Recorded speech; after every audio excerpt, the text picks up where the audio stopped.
क्योंकि इंडिया का ये हक बनता है कि वो यूनाइटेड नेशन सिक्योरिटी काउंसिल का परमानेंट मेंबर बने। एक इंडिया एक बहुत बड़ी आईटी की इंडस्ट्री है और वहाँ भी उसे ज़्यादा बेनिफिट है डिस्पाइट पाकिस्तान।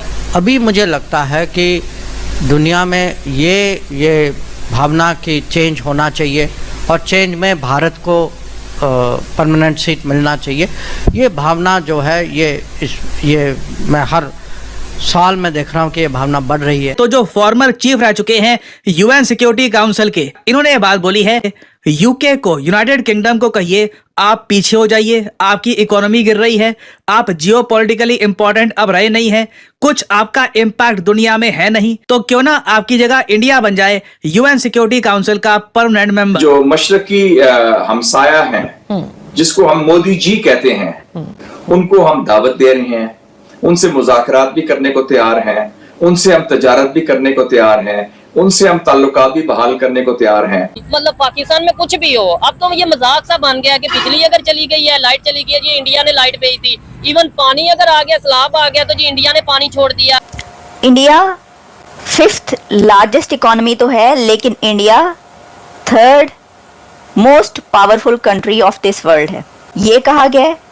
उनके जितने भी गुनाह हैं, चाहे वो 1971 का हो गया, उन्होंने मुल्क को 2 लाख किया, चाहे उन्होंने जो दहशतगर्दी की हो, पाकिस्तान पर हमला किया हो, वो तो माफ कर दिया हमने। ये अभी आमिर भाई ने कहा ना, पिछले 1 साल में 8000 गई हैं, अभी अगले जनवरी से जून तक 3000 कंपनियां बाहर जा चुकी हैं। खुदा के लिए ये इलामा इकबाल का ख्वाब था, ये कायदे आज़म का मुल्क था। इंडियन प्राइम मिनिस्टर ने बोला कि भाई हमने मैन्युफैक्चरिंग हब बनाना है इंडिया को, हमने किसी जंग का हिस्सा नहीं बनना, हमने किसी भी कॉन्फ्लिक्ट का हिस्सा। नमस्कार दोस्तों, स्वागत है आप लोग का हिंदुस्तानी स्पेशल के एक और नए वीडियो में। दोस्तों एक बहुत बड़ी खबर आ रही है। खबर ये है कि यूएन में जो भारत का सीट है उसके लेकर बातें हो रही है और यूएन के जो पूर्व चीफ रहे हैं उन्होंने खुद ये बात कही है कि अब भारत को जो है वो यूएन का परमानेंट सीट हमें दे देना चाहिए, क्योंकि जिस तरीके से भारत जो है वो लगातार तेज़ी से आगे की ओर बढ़ रहा है, उसकी अर्थव्यवस्था बढ़ रही है, तो भारत को यूएन का परमानेंट सीट बनाना बहुत ही ज़्यादा ज़रूरी है।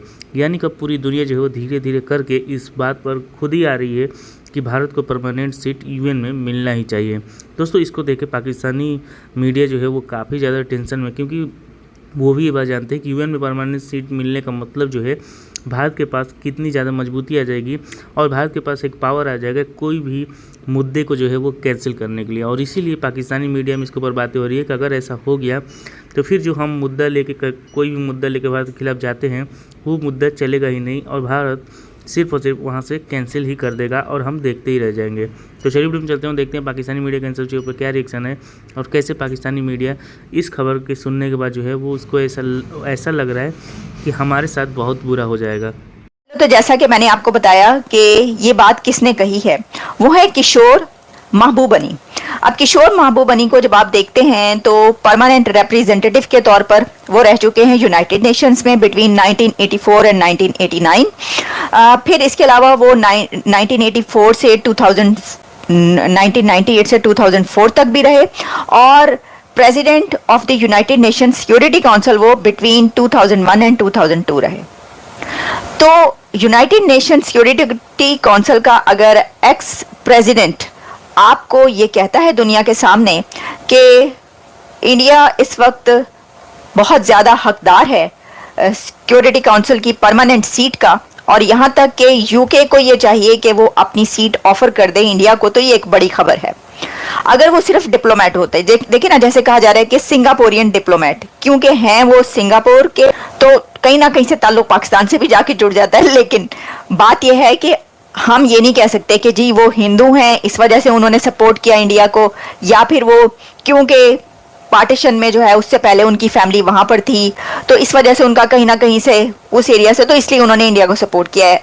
ये हम उस वक्त कह सकते थे या कोई कि अगर इंडिया की इस वक्त जो हैसियत है वो ना होती, इंडिया का इस वक्त जो स्टेटस है दुनिया में वो अगर ये ना होता, इससे नीचे होता और इंडिया इस काबिल ना होता कि वो यूएनएससी की सीट के लिए जो है उसको कहा जाता, तो फिर तो हम ये कह सकते थे देखें ये तो इंडिया का कोई है ही नहीं इसमें, तो ऐसे ही इन्होंने मुंह उठा के ये बात कह दी, ये तो क्योंकि ये हिंदू हैं या ये इनका ताल्लुक इनकी फैमिली का वहां से है बैकग्राउंड, तो इसलिए इन्होंने बात कह दी। हम ये बात इसलिए नहीं कह सकते क्योंकि इंडिया का ऑलरेडी स्टेटस वो बन चुका है। और ये बात कही जा रही है कि इंडिया को अगर यूएनएससी की सीट नहीं दी जा रही तो ये उनके साथ नाइंसाफी हो रही है, बात ये है। तो इसलिए उनका ये कहना फिर जोर रखता है। अच्छा, सिर्फ यही बात नहीं, उन्होंने कहा है कि India third most powerful country of this world है, और इसमें ये कि रशिया और यूरोपियन कंट्रीज और कुछ ऐसे कंट्रीज, क्या वो उनको भूल गए या उनको पीछे छोड़ गए? तो मसला ये है कि जब हम रशिया को देखते हैं तो वहां पर जो है वो जंग लगी हुई है। तो ऐसा कंट्री जहां पर जंग लगी हो उसका वो स्टेटस नहीं रहता। दुनिया का कोई भी कंट्री, वो जितना भी ताकतवर और पावरफुल होगा, वो उसका स्टेटस कम हो जाएगा अगर वो जंगजदा है। जंगजदा इलाका कहा जाता है ना। रशिया और यूक्रेन के बीच इस वक्त जंग चल रही है, तो इसलिए जो है, और फिर इस वक्त आप बाकी कंट्रीज को जब आप पीछे रख दें तो इंडिया वाकई 5th लार्जेस्ट इकोनॉमी है, लेकिन 3rd बड़ी पावर है, 3rd most powerful country of this world ये कहा जा रहा है, ये कहा गया इसके अंदर। तो फिर ये भी स्टेटस चेंज हो गया। एक तरफ ये यूएनएसए की सीट के लिए कह रहे हैं, साथ ही वो इसको ऐसे भी कह रहे हैं इंडिया को। तो उसके अंदर यूके को किस लिए कहा गया? सोचने की बात यह है कि बंदा ये पूछे कि भाई आपने यूके क्यों कहा? ठीक है ना, कि बाकी कंट्रीज भी वहां पर हैं, यूएस भी है वहां पर, जो है जितने भी कंट्रीज हैं, चाइना भी, आपने उनको क्यों नहीं कह दिया? तो इसके अंदर ये बात है कि जो यूके है उसने 30 इयर्स में अपना वीटो का हक इस्तेमाल ही नहीं किया। तो अगर कोई कंट्री वीटो पावर रखता है, परमानेंट मेंबर है, तो उसको कभी ना कभी तो अपना वीटो पावर कहीं ना कहीं यूज करना चाहिए ना। कोई वहां पे रेजोल्यूशन आती है, उसमें आपने यस और नो करना है, तो आपको अपना वीटो पावर यूज करना चाहिए, क्योंकि यही तो आपके पास ताकत है। तो ये भी बात कही जा रही है कि ये तो नाकारा हो गया है।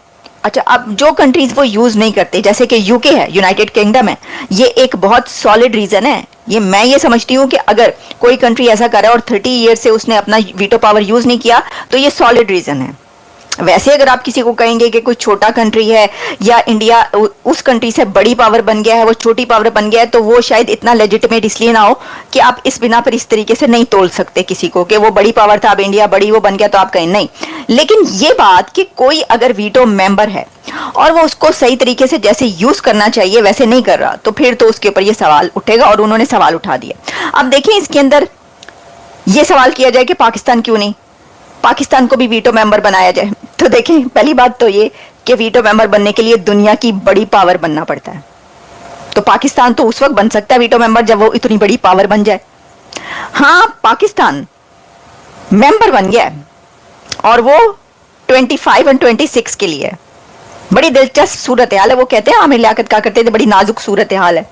वो इसलिए है कि जब ये बात कही जा रही है कि इंडिया को वीटो का हक हो, इंडिया परमानेंट सीट उसको वहां पर मिले, तो अगर इंडिया को नेक्स्ट 1 और 2 इयर्स में ये हो जाता है और इंडिया को ये राइट मिल जाता है, क्योंकि इंडिया ने इस सिलसिले में अपनी कोशिशें बहुत तेज कर दी हैं। देखिए ना, अब इसके अंदर अगर कोई ये कह रहा है कि ये भारत के कहने पर इन्होंने कहा है या सपोर्ट किया है, उनको सपोर्ट करने के लिए किसी ने कहा है, व्हाटएवर जो भी है, कह तो रहा है ना, आवाज तो उठ रही है। तो इंडिया की ये अपनी एफर्ट वो बढ़ती चली जा रही है। अच्छा, सिर्फ किसी को कहने की क्या जरूरत, वो तो उनके डॉक्टर जयशंकर कई बार कह चुके हैं और उनके प्राइम मिनिस्टर भी नरेंद्र मोदी साहब भी कई बार इसके ऊपर कह चुके हैं। तो ये चीजें तो उनकी अपनी तरफ से खुल के चलती रहती हैं, इसके ऊपर बाकायदा वो फाइट कर रहे हैं, जो उनकी स्टेटमेंट्स आती हैं। तो दुनिया की जो उनको सपोर्ट करेगा वो बोलेगा, वो कहेगा, ऐसे ही होता है। देखिए, लॉबिंग जो है वो तो ऐसे ही होती है। लेकिन जैसा मैंने कहा कि ये जो है उनका कहना गलत उस वक्त होता कि अगर इंडिया का वो स्टेटस ना होता, फिर कहा जाता कि देखो ये तो जबरदस्ती करवा रहे हैं, ऐसा है नहीं ना। अच्छा, अब जिस वक्त ये बात की जा रही है और इंडिया अगर नेक्स्ट ईयर में यूएनएससी का मेंबर बन जाता है, तो उसी वक्त 2025 में पाकिस्तान भी मेंबर बन रहा है, परमानेंट मेंबर नहीं। पाकिस्तान के पास जो है 2 इयर्स के लिए आती है, ये आपको पता है ना, ये मेंबरशिप ये